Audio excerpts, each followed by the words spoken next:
In September 1939, the Second World War began when the Germans invaded Poland. It was a bid for expansion, to provide living space for Aryan Germans.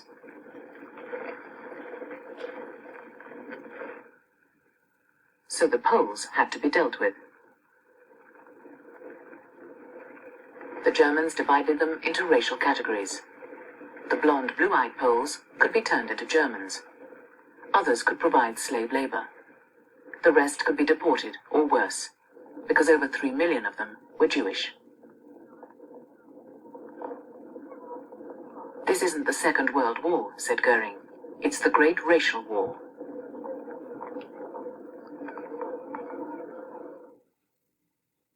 The trains taking German reinforcements to the front were daubed with slogans. We're off to Poland to bash the Jews. German newsreels developed the story. Das schwierigste Problem, vor das sich unsere Zivilverwaltung in den besetzten Gebieten gestellt sieht, ist die Judenfrage. Dieses ostjüdische Untermenschentum hat seit jeher Westeuropa das internationale Verbrechergesindel geliefert. Von hier aus wurden die Demokratien mit Taschendieben, Zuhältern, Rauschgift- und Mädchenhändlern, internationalen Bankschiebern und Hetzjournalisten versorgt.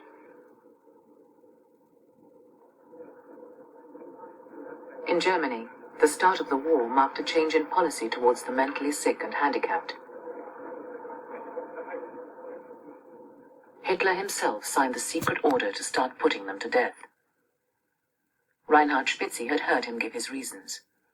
And he said, why should we spend money for a fool, for a hopeless, ill person, if I can do with the same money so much good for a poor peasants? Okay, so as you saw in the video there, that is another part of the video that's linked on Blackboard if you're one of my students, The Master Race 1933. And it was explaining to you kind of the, some significant parts of the movement towards what would become the Holocaust. So let's talk a little bit about that. In Germany, remember, this is a very important point to understand, okay? The Nazis taught, they had a racial ideology that in their minds was based on science. And that's why I have biological there in quotes, so you understand that I don't agree with their position. But you need to understand something about what they taught in schools, what they believed, was that their theories were not just their opinions or beliefs, that they were based on scientific research. Okay? So you could be accused of being anti-science if you did not accept their racial theories. That's very important to understand. Okay? So, in 1933, very early on in the Hitler regime, Jews were excluded from civil service. They were removed from jobs in the state, any kind of state job, whether it's police or anything related to that. And in 1935, something very important happened. The Nuremberg laws were passed, which defined racial groups related to the Jews in Germany. Basically, it ended all citizenship for Jews. Jews would no longer consider German citizens. This was a plank in the 25 points, the earliest Nazi platform, that Jews would not be German citizens. Okay, it also ended basically legal marriage between Germans and Jews. There were people who were already married legally, and so I think theirs remained intact at the time. But no longer would Germans and Jews be allowed to marry legally, and sexual relations between a German, again here, a German by Nazi definition, and a Jew were forbidden. They were verboten. Now, how did you define who was a Jew and who wasn't legally? This was important. Basically, if both your parents were Jewish, obviously you were Jewish, right? And remember, this is the idea of race, not religion. If one of your parents was Jewish, so you'd be, quote, half Jewish, you were considered Jewish racially. If you were 1/4 Jewish, say one of your grandmothers was Jewish, but your other 3 grandparents were not, you could be German, unless you had too many Jewish characteristics, or Jewish actions. Again, I'm using the Nazi phraseology, not mine. So Nuremberg laws were very specific in some ways in identifying racially who were Jews and who were not, and who were Germans. In 1938, pivotal event, the Night of the Broken Glass, or in German, Kristallnacht. November 9th and 10th. I think that was mentioned in the video. Also, Kristallnacht, it was before the clip that I showed you, but Kristallnacht, there were a number of Jewish synagogues destroyed, hundreds of them in the German and Austria, which was now part of Germany by this time. A number of Jews were attacked. I think there were 300 Jews killed during this event. That's a picture of a ransacked synagogue somewhere in Germany. Now, what's fascinating about this, if you read about this more closely, this was actually quite unpopular among many Germans at the time. And it shows you that popular opinion still could influence things. Many Germans who were even willing to go along with anti-Semitism and weren't necessarily opposed to even official anti-Semitism in some cases, were not in favor of this kind of actions. Many of them saw it as outside the bounds of decorum, not legal, and some of this was kind of pushed from behind the scenes. So it's kind of interesting. A lot of times what the Nazi regime would do was push certain things and see how people would react to them. They did this, as you heard in the video too, with the doing the euthanasia program, where they actually killed people who were mentally ill. It didn't have any other, so these weren't people that were like on their deathbed, or it wasn't mercy killing in quotes, but we're talking about euthanizing or killing people for what were thought to be mental illnesses, or what were mental illnesses, or physical defects, people that had Down syndrome, these kind of things. So those things happened too, but the Kristallnacht was really a turning point too. It was clear the Nazi regime wanted Jews to leave. And one of the problems was it was difficult to leave for some Jews. And remember, in Germany and Austria at this time, it wasn't a huge Jewish population there compared to the rest of the population. Okay, so that's significant too. But they definitely wanted to get the message out to leave, and many Jews did leave who had the money or ability to leave. So this is a picture from Julius Streicher's Der Stürmer. Remember, I mentioned Streicher a while back. He was an early Nazi in the 1920s. He published this magazine, I guess you could call it, called Der Stürmer, which means the attacker.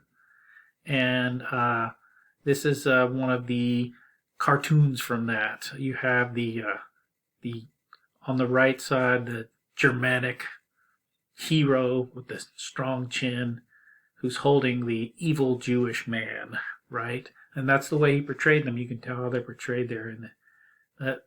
This must have been near the end of the year, because it says the year is at an end and the fight goes on. So this was always how it was portrayed, that the Germans were fighting the Jews. Also, look at this. We're talking about a children's book here, right? So the name of this book was called The Poison Mushroom. And here you have a mother telling her son how to tell the difference between a good mushroom and a poison mushroom. So gift in German is actually a false cognate. So it looks like the English word for gift, but it actually means poison. So she's saying down there that it's difficult to tell the difference between a good mushroom and bad ones. And in the same way, it's difficult to recognize the Jew as a good-for-nothing and lawbreaker. So Jews hide, they're poison people, right? They look like normal people, but they're really bad. That's the idea, okay? On the next slide, I'm going to show you, they also use religious imagery, right? And I gave you the translation here. Now, if you go to certain parts of Germany and Austria, you'll still see these monuments with crucifixes. They were pretty popular in Catholic areas, in outdoor areas. You'll see these crucifixes like that on the side of the road and so forth. Now, many of the Nazis were not super religious themselves. Some of them certainly would have claimed to be. There were, I'm not want to get too much into that, but there were that they denied a lot of what was basic Christianity. There's no doubt about that, and I can prove that to you easily, but I don't have time to do it right here. However, they had no problem using religious prejudices of the past for their own ends, right? So they did play that up. There's no doubt. Now, remember Hitler's plans for Europe. The Lebensraum, right? We're going to evict the people who are already in Poland and Eastern Europe and resettle it with Germans. But remember, most of the people there in these places were Poles, other Slavic peoples, Jews, Russians, Ukrainians, and other groups, right? So some of those people could be Germanized, like the video said there. They were blonde-haired and had German characteristics, again, from the Nazi point of view. They could become Germans in that sense.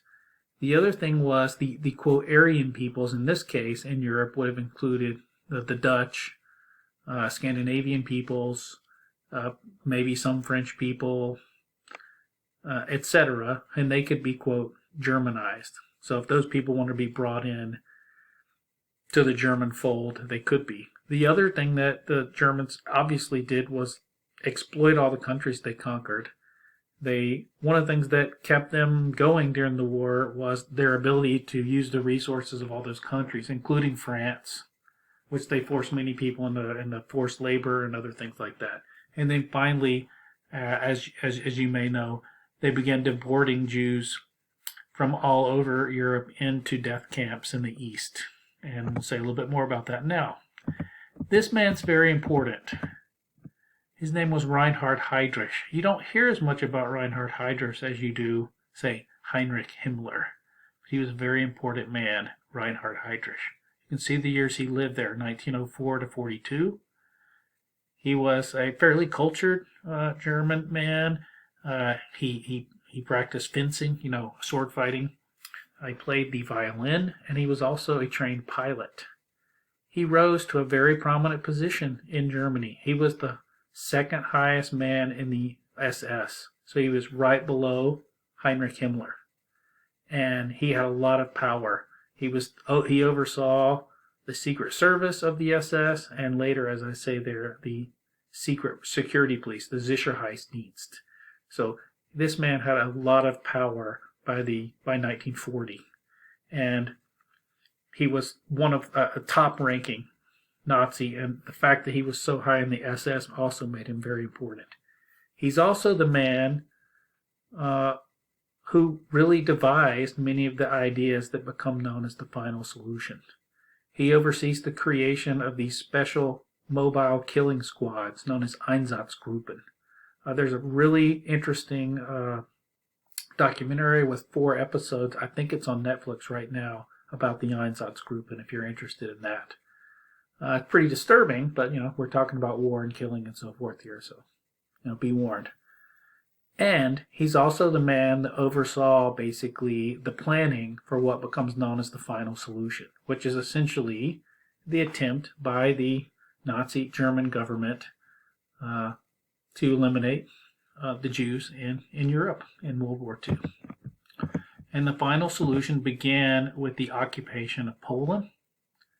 These Einsatzgruppen go in and start killing and arresting all kinds of people. There were probably like 10 to 15,000 people who were killed in Poland by the Einsatzgruppen. So that's where they were first active, these mobile killing squads. Then, as we heard in the film, they began moving the Jews who lived in Poland, and there were around 3 million of them, a little bit more, into these areas called the ghettos. So they put all these Jews and put them into these places. Ultimately, these Jews would be used for slave labor. Many of them were starved to death, and others were killed. And then, beginning in 42, these ghettos were liquidated, meaning they went in, took these people, and sent them to camps where they would be executed.